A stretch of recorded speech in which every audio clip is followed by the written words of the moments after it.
Ciao a tutti amici di Vanilla. La storia, si sa, non è una scienza esatta perché è sempre in perenne divenire.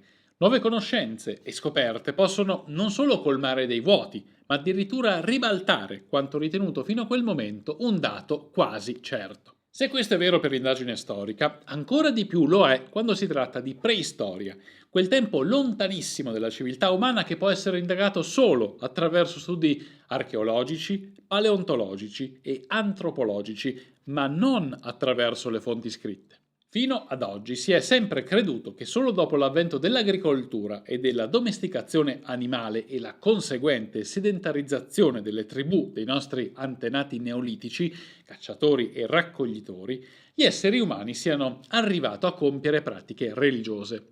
Ma ormai da qualche anno il sito di Göbekli Tepe, che significa collina tondeggiante nell'est della Turchia, sembra smentire queste teorie.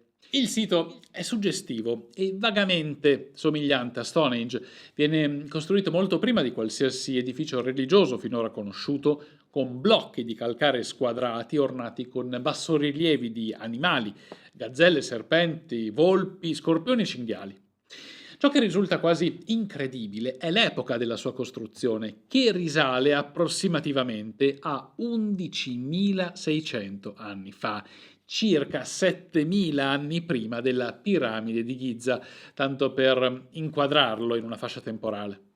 Göbekli Tepe è quindi il più antico esempio conosciuto di architettura monumentale, la prima costruzione realizzata da esseri umani che hanno deciso di lavorare insieme per erigerla.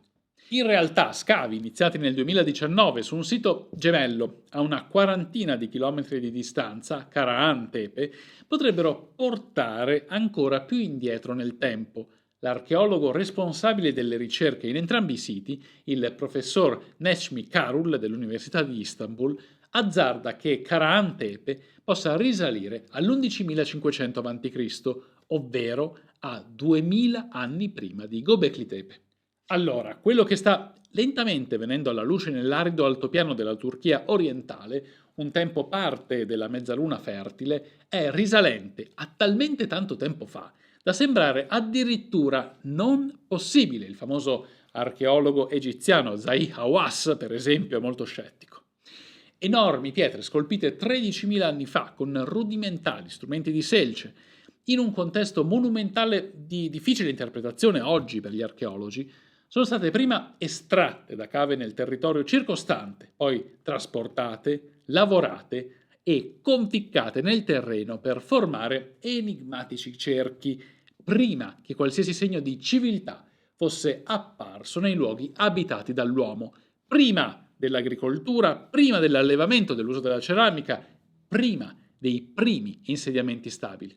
Fino alla scoperta di Göbekli Tepe, chi avrebbe potuto pensare agli uomini delle caverne, sempre solo impegnati a procacciarsi il cibo, almeno nel nostro immaginario, come a costruttori di grandiose strutture che nulla avevano a che fare con la sussistenza?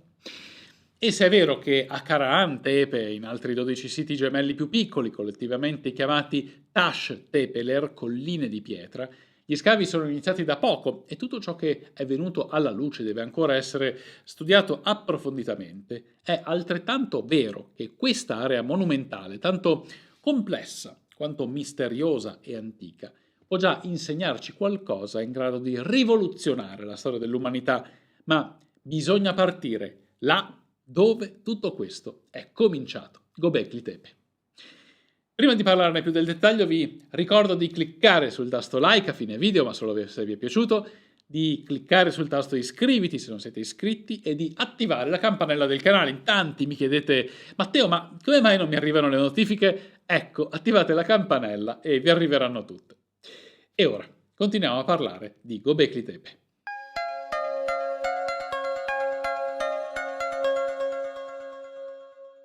La polverosa pianura di Harran è interrotta solo da qualche villaggio che si confonde col colore della terra e da misteriosi rilievi artificiali. Già nel 1963 alcuni ricercatori turchi e statunitensi trovano nell'altura di Göbekli numerosi frammenti di selce, prova di una presenza umana risalente all'età della pietra. Nessuno però si prende la briga di indagare più a fondo, almeno fino al 1994. In un assolato pomeriggio di agosto, un pastore curdo è lì col suo gregge e forse cerca un po' d'ombra sotto un albero di gelso che i locali, chissà perché, considerano sacro. Mentre se ne sta lì seduto, si accorge che dal terreno sabbioso spuntano delle pietre che non sembrano semplici rocce naturali. Tornato al suo villaggio, l'uomo racconta di quelle strane pietre e la voce corre fino alla città più vicina, San Liurfa, e più precisamente alle orecchie del direttore del museo locale, che avvisa il Ministero delle Antichità, che a sua volta passa la notizia all'Istituto Archeologico Germanico di Istanbul. È così che l'archeologo tedesco Klaus Schmidt, in collaborazione con il Museo di San Liurfa, inizia gli scavi nel sito che avrebbe cambiato per sempre la nostra idea di preistoria. Quello che trova gli provoca all'inizio un vero timore reverenziale, perché quel posto è qualcosa di molto speciale, dice, da brividi. Le enormi pietre a T, probabilmente una riproduzione stilizzata della figura umana disposte a cerchio, ricordano quelle di Stonehenge. Il sito inglese risale però al 3100 a.C., con una differenza sostanziale oltre all'età. I megaliti di Gobekli sono scolpiti con figure antropomorfe e di animali. La rappresentazione degli uomini, probabilmente però raffigurano divinità ancestrali o antenati, è sempre stilizzata. Non viene mai raffigurato il viso, forse perché non si conoscono le fattezze di un dio, ma c'è un particolare riguardo alla protezione del pene, sempre coperto o da un perizoma o dalle mani, mentre sono quasi completamente assenti le figure femminili.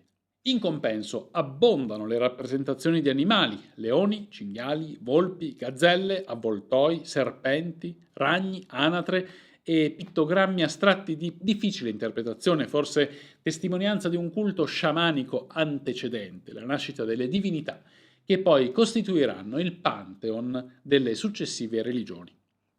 Tutto ciò riporta al come e soprattutto al perché Gobekli sia stato edificato, in un'epoca nella quale gli uomini vivevano in tribù nomadi alla costante ricerca di cibo. Eppure, i costruttori del tempio sono stati in grado di tagliare, dare una forma e trasportare enormi blocchi di pietra del peso di circa 16 tonnellate, senza conoscere la ruota o avere veste da soma. La scrittura era sconosciuta, così come i metalli e la ceramica, ma i pilastri di Gobekli Tepe sono intagliati come rigidi profili di giganti e gli animali scolpiti nella pietra alla luce del fuoco diventano evocativi di un mondo spirituale che forse ha cominciato a nascere proprio qui e ha dato vita, almeno secondo le iniziali interpretazioni, a una pratica che perdura tutt'oggi: il pellegrinaggio religioso. Il sito è costituito da una collina artificiale alta circa 15 metri e da 4 recinti circolari dove era possibile sedersi in panche di pietra, delimitati da enormi pilastri, che forse simboleggiavano assemblee di uomini con pilastri a forma di T conficcati nel terreno, oltre a 2 megaliti ancora più grandi posti al centro, uno di fronte all'altro. La sua costruzione si è protratta per centinaia di anni, dai 3 ai 5 secoli. Poi, misteriosamente, attorno all'8000 a.C., Gobekli Tepe viene abbandonato e sepolto volutamente con terra portata dall'uomo. Klaus Schmidt, prematuramente scomparso nel 2014 mentre ancora dirigeva gli scavi, ha sempre considerato Gobekli un luogo di culto, edificato dai nostri antenati nomadi per l'esigenza tutta umana di praticare riti sacri, un modo per sentirsi parte del mondo naturale con l'intento di padroneggiarlo. Ma il sito dimostra una cosa ancora più rivoluzionaria: è la mente dell'uomo che ha creato la civiltà, non le condizioni ambientali. Oggi, alla luce delle nuove scoperte, l'interpretazione dei siti della pianura di Harran è un po' cambiata. Il professor Carroll preferisce chiamare le strutture monumentali come luoghi di raccolta, non templi, una definizione che riconduce a un'idea troppo legata al moderno concetto di religione. Rimane tuttavia la domanda sul perché i cacciatori e raccoglitori del Neolitico più remoto abbiano sentito l'esigenza di spendere così tanta energia nella costruzione di complessi non utili alla loro sopravvivenza. A cambiare un po' le carte in tavola è stata la scoperta di abitazioni in pietra adiacenti alla struttura monumentale, testimonianza di una vita sedentaria che precede la pratica dell'agricoltura.